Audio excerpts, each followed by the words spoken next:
1985 A-level paper එකේ 21 වෙනි ගාන.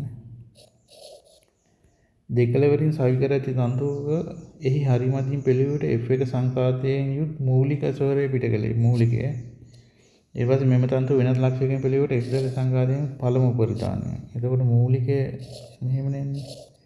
ඔබේ ලැම්ඩා බෙදීම 2 සමානයි L නේ. ලැම්ඩා සමානයි 2යි L එතකොට. ඊට පස්සේ මේක පළමු උපරිතාණය. එතකොට lambda by 2 equal L මේක දෙකීම lambda වල දෙකේ half lambda දෙකක් සමානයි L. එතකොට lambda සමානයි L වෙනවා. එතකොට මේකේ සංඛ්‍යාතය ගැන නහන්නේ නේද? F සමානයි V lambda නේද?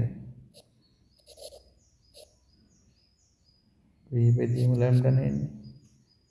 එතකොට V lambda කියන එකට 2යි දාන්න පුළුවන්. F1 කියන එකට F2 කියන එක මොකක්ද? ඒත් V බෙදීම lambda නේ. එතකොට lambda කියන එකට L නේ. එතකොට මේ V බෙදීම L තියෙන තැනට F2 දාන්න.